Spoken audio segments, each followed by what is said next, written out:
Oke. Yes, rejection is redirection. Itu yang gue ketik. Oke. Itu sebagai topik hari ini.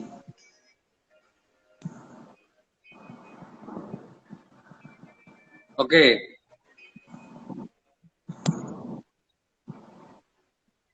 Gue agak kagok memulainya, tapi gue akan memulainya. Cie. Oke.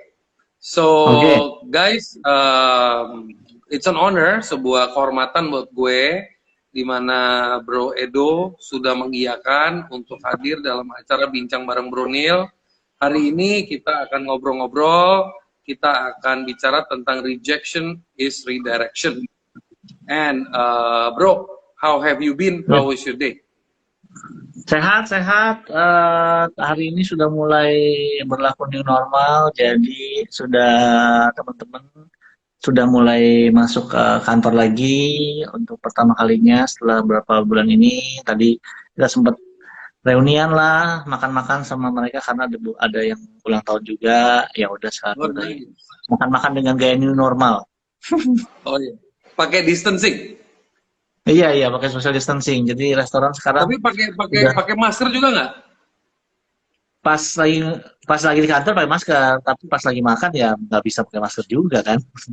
Iya, tapi kan di orang tuh masuknya harus pakai masker kan, pas di meja baru dicopot. Iya. Masuk pakai masker, sama kayak di coworking space juga masuk pakai masker, harus di scan dulu mukanya pakai masker apa enggak untuk membuka gerbangnya, kemudian ada tes temperature segala macamnya lah. Oke. Bro, ngobrol-ngobrol nih, gue pengen tanya sama lo.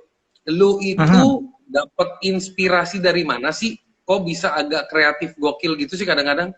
I mean, yang gue suka tuh ya, salah satu video lo ya, yang bikin gue, nih orang anjing keren gitu kan di otak gue. Itu yang pas lo lagi sama temen lo lagi ngomongin soal board sama dompet. Apa? Bill.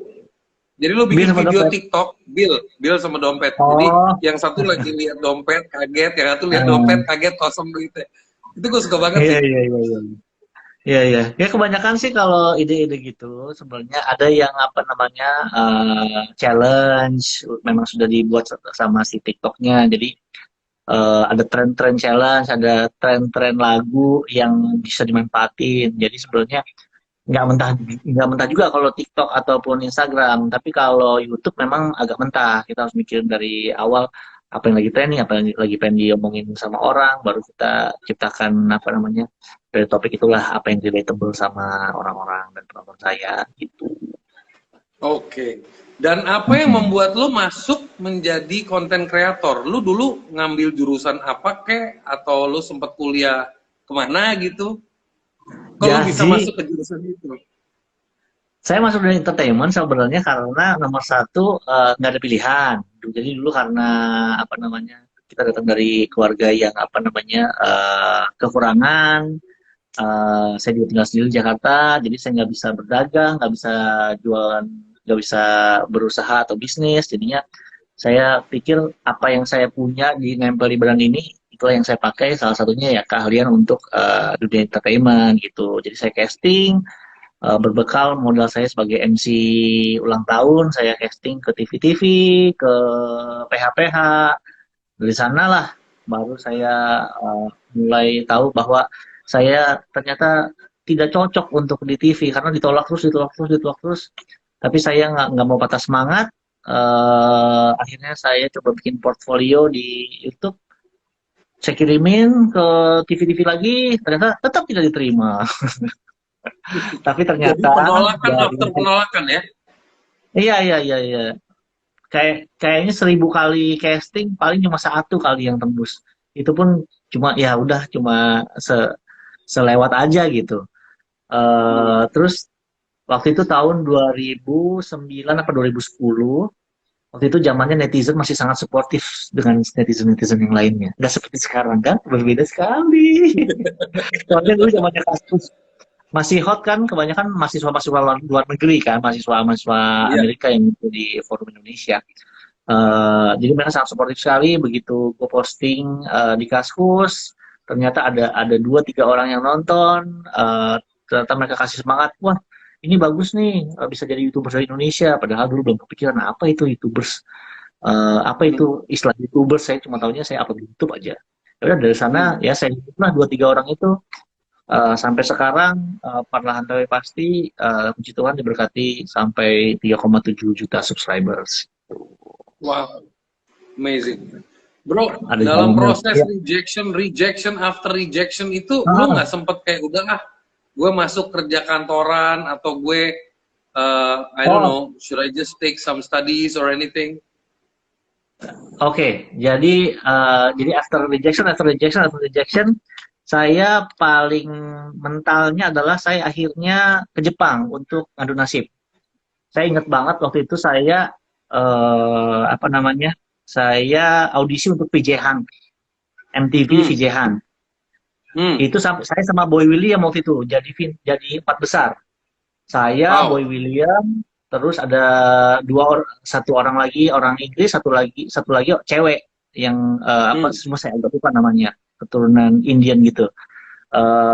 Yang terima ada Boy William sama cewek ini gitu. Jadi VJMTV. Nah, saya dari VJMTV saya udah bilang kalau saya nggak tembus VJMTV, saya mau merantau aja ke Jepang gitu. Ya udah, akhirnya saya nggak diterima, saya merantau deh ke Jepang. Gitu, itu yang paling berat sih. Saya merantau di Jepang, terus di sana grow up as a mentality, karena di sana kerja kasar,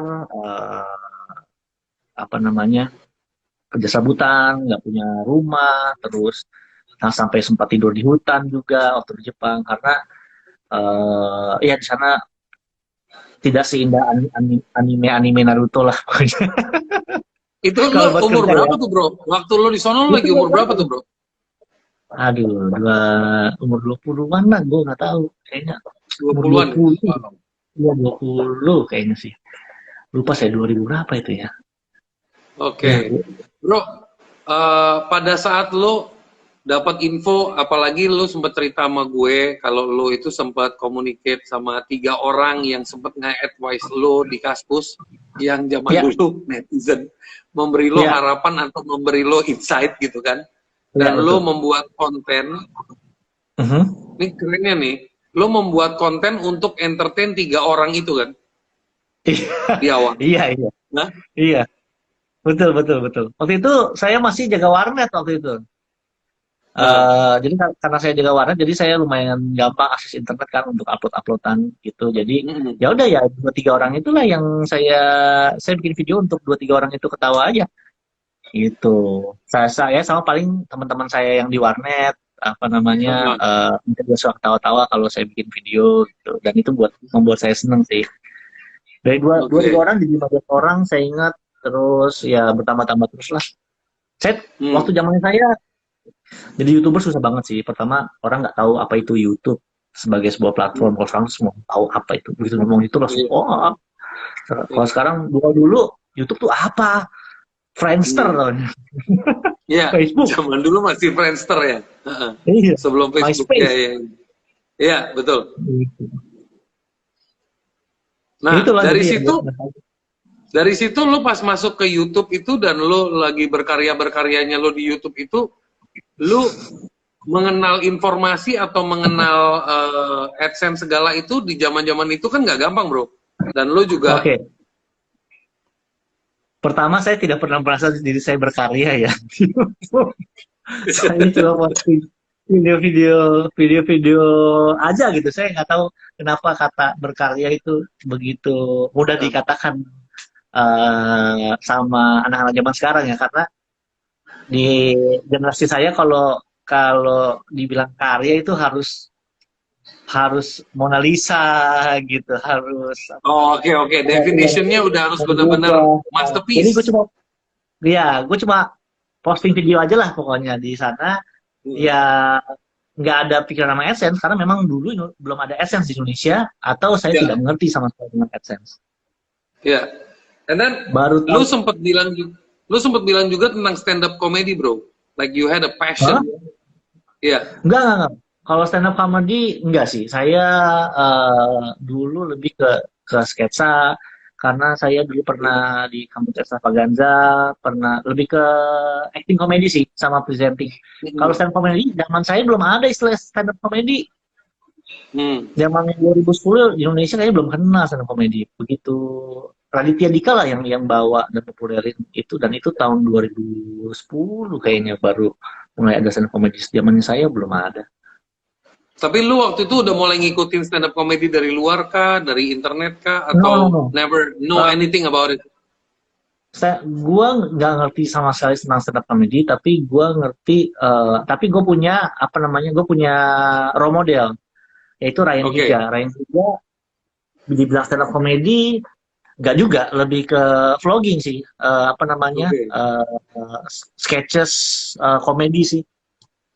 Gitu, karena lebih banyak apa, kalau stand up comedy kan cuma ngomong aja di satu kamera kemudian mengutarakan pendapatnya, tapi kalau sketches kan lebih banyak adegan-adegan yang dibuat-buat, yang acting kayak film pendek itulah gitu. Bro, what made you made that warteg, bro? I'm still confused. Warteg itu, jadi people biasa gini loh, bro. Jadi gini, orang itu kan kalau udah masuk ke satu fase, dia struggle. Habis itu dia reject. Ini kan sebuah contoh rejection menjadi redirection. Jadi lu habis begitu banyak rejection, lu kayak ke redirect gitu loh. Untuk bikin konten di YouTube, mulai bikin konten di TikTok dan sebagainya. Lu tuh kayak di redirect sama alam semesta. Dan habis itu lu come up with the idea, ya kan? Bahasa gue memang kayak begitu. Jadi lu come up with the idea of making warteg and you make it gratis, and then how gitu. Kalau tarik ke belakang sih sebenarnya motivasi dan inspirasi dari warteg gratis adalah dulu saatnya waktu saya masih SMA, saya kesulitan makan karena memang kiriman dari orang tua memang tidak cukup buat saya yang tinggal di Jakarta sendirian, karena saya ngekos sendiri dan sekolah apa namanya harus pakai ongkos dan harus makan juga, dan di Jakarta kan lumayan kejam kan, segala sesuatu mahal gitu. Jadinya saya ingat banget, saya setiap hari cuma bisa makan siang doang di warteg gitu. Nah, beruntungnya mamanya teman saya ini tahu kondisi saya, jadi dia tahu kondisi saya, jadi dia tiap malam mengundang saya untuk makan malam di rumah dia. Jadi kalau Edo mau makan, datang aja ke rumah. Ya udah, saya datang ke rumah setiap hari selama 2 tahun. Jadinya dari sana saya merasa utang budi sama beliau, tapi saya kan tidak mungkin membalasnya dengan memberikan makan tiap hari kepada beliau, karena dia juga tidak butuh-butuh juga kan. Karena itu saya merasa bertanggung jawab untuk pay forward lah, untuk apa namanya, memultiplikasi kebaikan yang diberikan sama mamanya teman saya itu. Makanya terciptalah warteg gratis yang tujuan utamanya sebenarnya adalah menginspirasi orang-orang yang kita bantu sehingga mereka bisa melakukan hal yang sama di 5 tahun atau 10 tahun kemudian, seperti saya melakukan hal yang sama karena diberikan kebaikan oleh mamanya teman saya gitu. So I think of it like multi-level marketing, tapi untuk multiplikasi kebaikan. Oke, itu keren banget sih. Multiplikasi kebaikan itu keren banget bahasanya. Bro, lu waktu lu lagi merasa ya, jadi gue nggak ngomong masanya dulu ya, merasa terpuruknya itu, lu bangkitnya itu dengan mental seperti apa sih, bro? What did you do? Oke, di masa terpuruk gue adalah 2012 gue apa namanya, gue waktu itu patah hati, gue berencana untuk menikah tapi ternyata gagal, dan itu gue patah hati. Dan sebagai seorang entertainer, seorang MC, yang harus dijaga moodnya untuk membuat orang lain bahagia di sebuah acara, gue fail untuk membawakan acara jadi meriah. Jadinya gue selain hancur hati, gue hancur karir, juga hancur ekonomi, tabungan juga sudah habis karena apa namanya, banyak yang sudah dikeluarkan untuk persiapan A, B, dan C. Jadi saya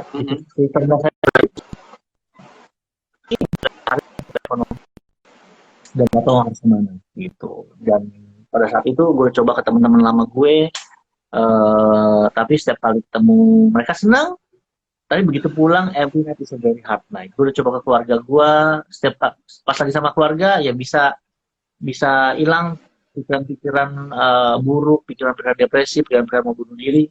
Tapi begitu pulang ke kosan, every night is a very hard night. Nggak bisa tidur, pikiran mau bunuh diri itu every night datang ke gua dan uh, titik Video lo bangkit agak gua. suara lo agak nge-lag, video lo agak nge-lag. Suaranya agak nge-lag. Ya, Tadi lo bilang every night gimana tadi sampai situ putus? ya, jadi every night is a very hard night buat gua karena ada pikiran mau bunuh diri, ada pikiran depresi dan segala macamnya membuat gue nggak mau move sama kehidupan gue gitu.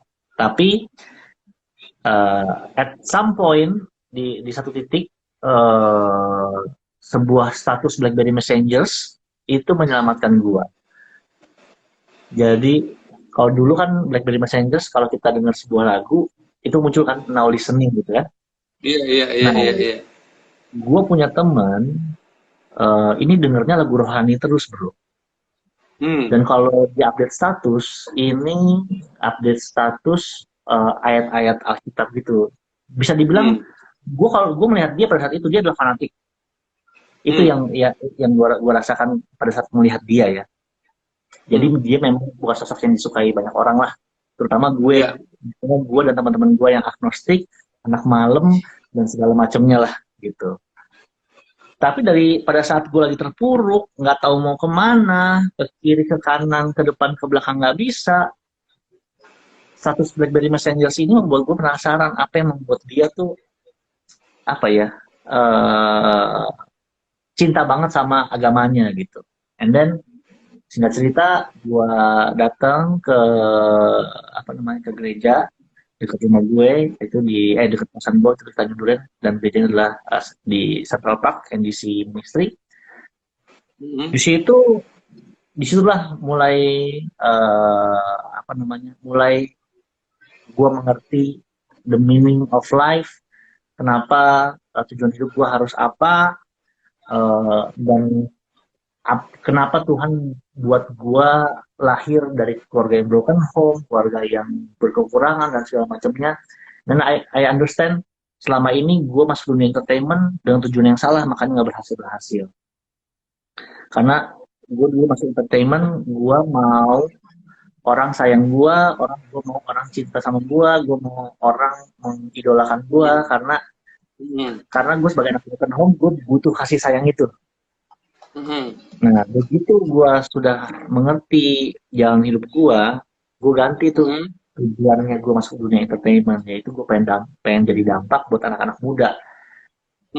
Boom, dari situ berubah mindset, berubah tujuan, dan yang dulu setengah mati mau naik ke 10.000 mati, kerjanya ngotot, kamera harus 2, editing harus begini, konsep harus gila,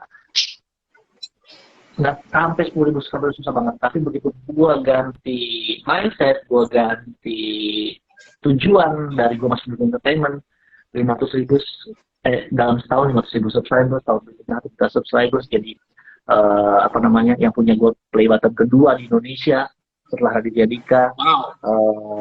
Sampai sekarang saya percaya mungkin kita bukan YouTubers yang paling banyak subscribersnya sekarang, tapi kita percaya bahwa kita adalah YouTubers yang paling diberkati karena yang namanya berkat bukan cuma money, tapi lebih ke joy, peace, dan bisa jadi impact buat lingkungan dan generasi berikutnya sih. Gue setuju banget bro sama lo, gue setuju banget. It's not about the numbers, it's not about the volume, it's about the impact sih. It's about the happiness, how you feel peace, how you feel happy, and how you engage with the people around you. That is what matters. Kadang-kadang too much of people, tapi lo engage-nya cuma nama 100-200 gak ada guna juga gitu loh. Jadi ya bro, it's amazing journey that you shared. Did you ever fail? Lu pernah nggak sih start a business and then in this process ya, lu udah mulai sukses, lu udah mulai Ya, income lu udah bagus. Did you ever start a business and then you failed and then you fell down and yes, yes. lu Ada mungkin lu banyak. bisa cerita sedikit, bro. Pernah kita setelah lagi di puncaknya YouTube juga kita pernah bikin bisnis, kita bikin salad kayak semacam salad stop gitu, tapi versi middle low, tapi fail, gagal, rugi ratusan juta, terus baru kemarin ini fail lagi, kita bikin ikan tempur. Marketnya kita pengen ke anak-anak kosan supaya mereka bisa makan pakai nasi, pakai ikan teri yang udah dalam kemasan, jadi mereka bisa simpen juga. Tapi belum kita launching, ternyata ongkos produksinya jauh terlalu besar dan akhirnya tidak bisa sesuai dengan visi saya, yaitu pengennya harganya murah dan terjangkau buat anak mahasiswa. Akhirnya kita tutup aja lah, cuma kejual 90 piece, habis itu kita tutup, sisanya kita bagi-bagiin aja di warteg gratis. Jadi ya kalau gue sekarang berpikir kalau lebih baik kita coba terus kita gagal dan kita move on daripada kita cuma mikirin itu ide, kemudian idenya cuma jadi ide. Kalau di kantor gue tulisan besar-besar adalah it's not about the ideas, but it's about making it happen. Gitu. Bro, jadi kalau lu bilang barusan lu bilang kalimat kalau buat gue sih gagal is fine. Yang penting gue belajar terus gue move on. Banyak orang itu, nah lu punya mental itu dari mana, bro? Sedangkan orang itu kalau udah stuck, dia udah langsung nyangkut di fear-nya gitu loh. Dia nyangkut di fear-nya dan dia untuk move on tuh nggak gampang.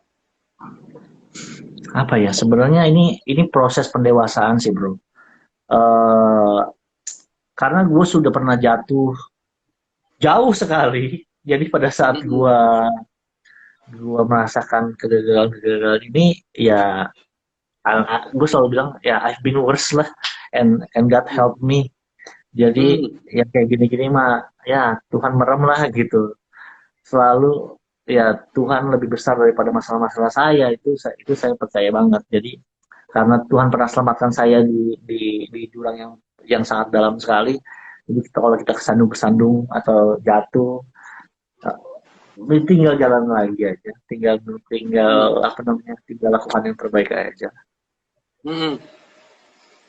Bro, yes. Yang sekarang lo lagi mau kerjain apa nih abis pasca COVID? Bukan pasca COVID, during the new normal. Yes. Jadi saya punya kekhawatiran. Jadi beberapa person selama masa COVID ini kan banyak yang kena PHK, banyak yang dirumahkan. Jadi after PSBB ini, sekarang sih sebenarnya saya sudah lagi meeting online terus untuk usaha baru kita yang mudah-mudahan bisa membuka lapangan pekerjaan buat orang banyak gitu. Jadi sneak peek-nya mungkin bulan depan kita sudah mulai ada franchise, supaya nomor satu tujuannya kalau saya pribadi adalah pengen buka banyak lapangan pekerjaan di Jabodetabek dan juga daerah-daerah sih, gitu sih. Jadi mudah-mudahan works, karena saya sih feeling works sih, karena sudah berdoa, sudah di approve, kemudian bersama teman-teman sudah berpengalaman juga, jadi mudah-mudahan sih lancar. Oke, and bidang yang akan lo launch lebih ke mana nih? Yang lo mau ciptain lapangan pekerjaan buat teman-teman? Lebih ke F&B. Lebih ke apakah? Iya, F&B. Karena saya suka makan dan juga memang channel kita kan food and travel, jadi saya percaya makanan yang akan kita buat franchise-nya ini enak banget, dijamin pokoknya. Saya soalnya yang teman partner saya ini jago banget bikin makanan. Itu kalau makan tuh air liur langsung berisi. Mantap deh pokoknya ditunggu. Lu ngomongnya aja bikin gue jadi lapar sih, Han. Itu enak banget, enak banget. Itu, wah gila, juicy banget ya. Bro, Yes. kalau gua minta tips dari lo nih buat teman-teman ya. Gue minta tips dari lo buat teman-teman. Orang itu dalam kondisi yang sekarang nih penuh dengan fear, penuh dengan confusion, bingung mau ngapain, gimana mau melangkah ke depan, nasib gue gimana, what next gitu. Lu mau kasih advice seperti apa sih, bro? Untuk teman-teman pengusaha ya terutama ya. Untuk teman-teman pengusaha yang mungkin usahanya lagi ngerem atau mungkin sedang tertatih atau sedang jatuh, this is a new chance untuk start over and learn something new. Gitu. New normal itu harus di-embrace. Gua tahu kalau perubahan ini menggoncang, nggak nyaman, apa segala macam, tapi this is the chance untuk semua, karena you are not alone. Bukan cuma kamu pengusaha satu-satunya yang sedang mengalami ini. Semuanya sedang mengalami hal yang sama. Jadi istilahnya kalau lagi lomba lari nih, ya kan? Kalau lagi lomba lari, bukan cuma lu doang yang melambat atau jatuh, semuanya jatuh. Jadi it's fair. Jadi karena semuanya jatuh, it's fair. Yang harus di mindset adalah pada saat gue jatuh, gue ngapain? Apakah gue mengeluh dan guling-gulingan di trek lari kita, atau gue mikir apa yang harus gue lakukan? Apa gue harus ganti sepatu? Apakah gue harus cari trek lain? Ataukah gue harus kerja sama musuh gue nih yang sebelah, kita gendong-gendongan kayak, atau bagaimana? So this is a new time untuk learn something new, terutama adalah the power of digital, the power of social media. Karena new normal ini nomor satu yang paling tidak terdampak sebenarnya adalah pekerja-pekerja digital, karena mereka sudah terbiasa WFH. Jadi saatnya belajarlah sosial media marketing itu seperti apa sih, digital marketing itu seperti apa sih, gitu. Teman-teman lu kan punya Caliber Works kan, mungkin teman-teman bisa datang ke Caliber Works, gimana caranya nih gue bisa activation digital marketing gue juga. Gue juga ada social media agency kecil-kecilan yang baru kita rintis kemarin. Kita juga bantu orang bikin konten di TikTok dan juga Instagram. So this is a good time untuk orang-orang untuk mulai belajar something new, belajar dari keluar dari zona nyamannya mereka. Amazing, bro.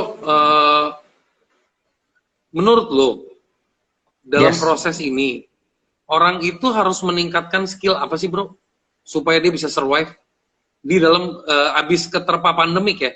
Abis keterpa pandemik, skill apa, sama kalau bisa industri apa yang perlu dia gelutin menurut lo, dari pandangan lo, perspektif lo doang? It's so easy, itu digital, udah pasti digital. Skillnya apa? Skill digital, udah kelar.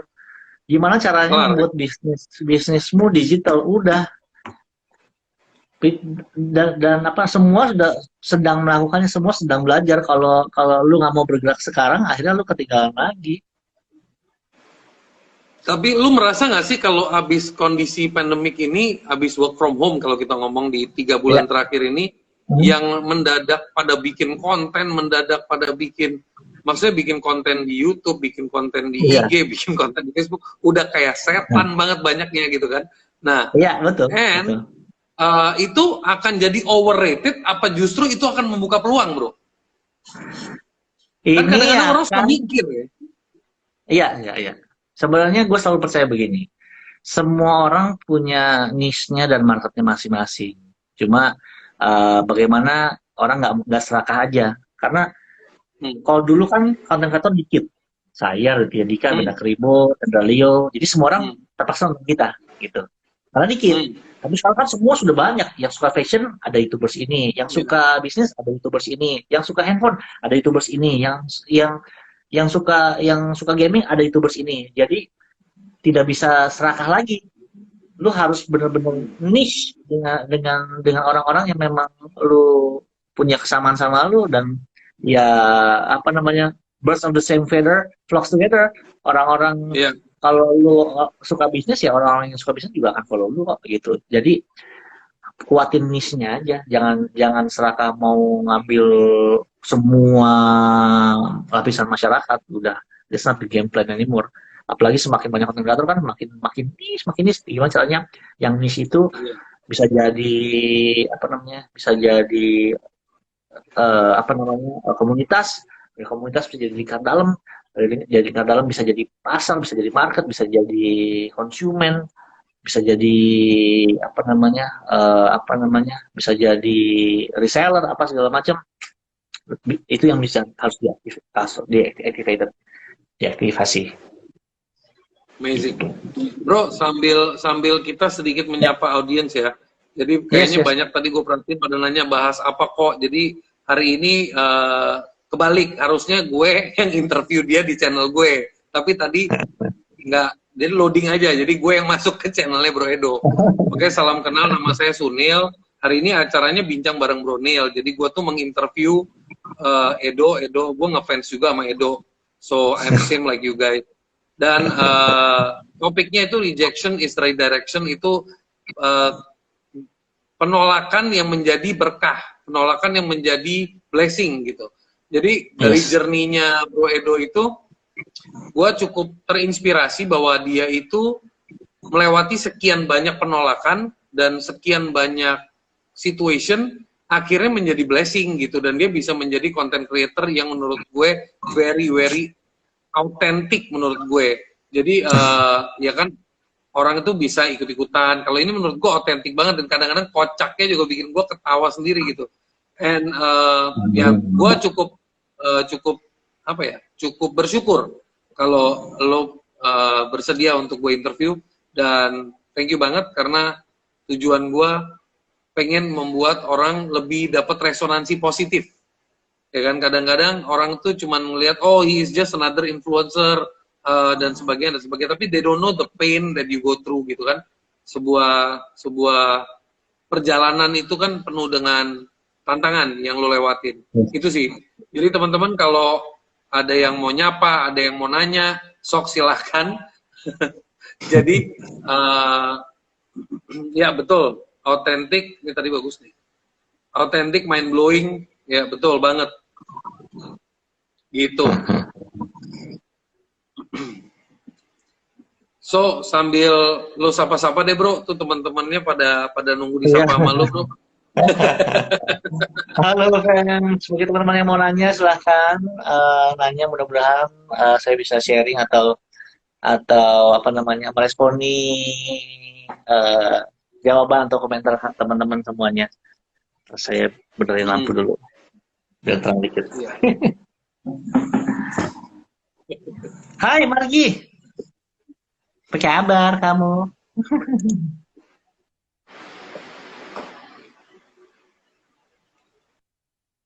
Aduh, saya jangan terlalu banyak dipuji nanti.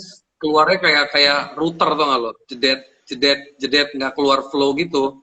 Jadi gue lagi mau baca itu kayak dapat sapa aku dong, Bang Edo, Bang buka topinya, gue bacain aja. Kok Edo kebetak lagi?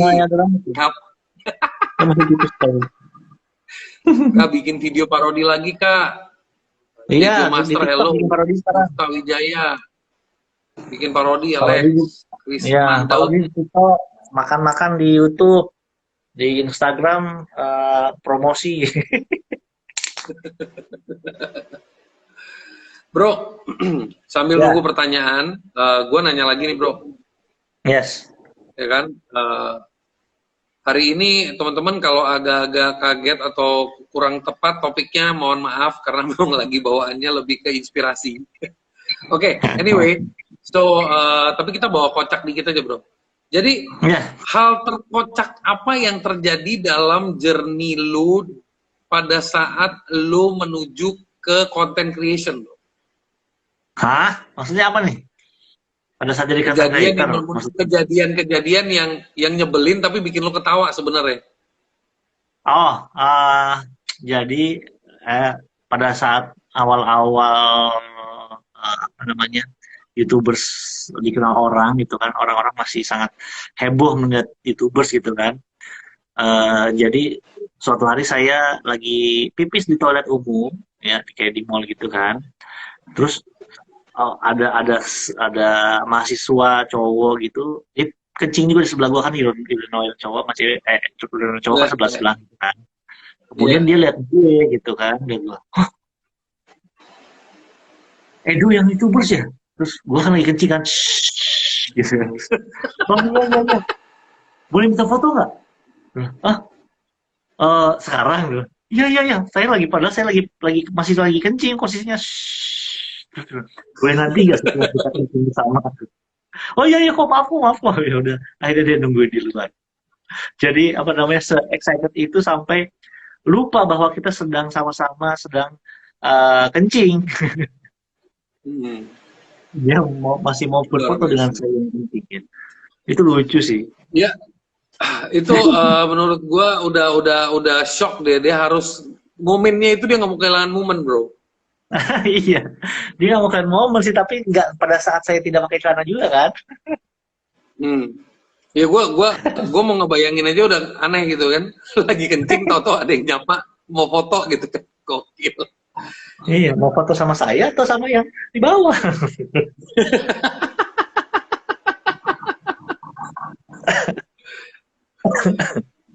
Traffic gimana hari ini, bro? Gue masih belum keluar sih, gue masih WFA. Traffic hari ini udah mulai full nggak?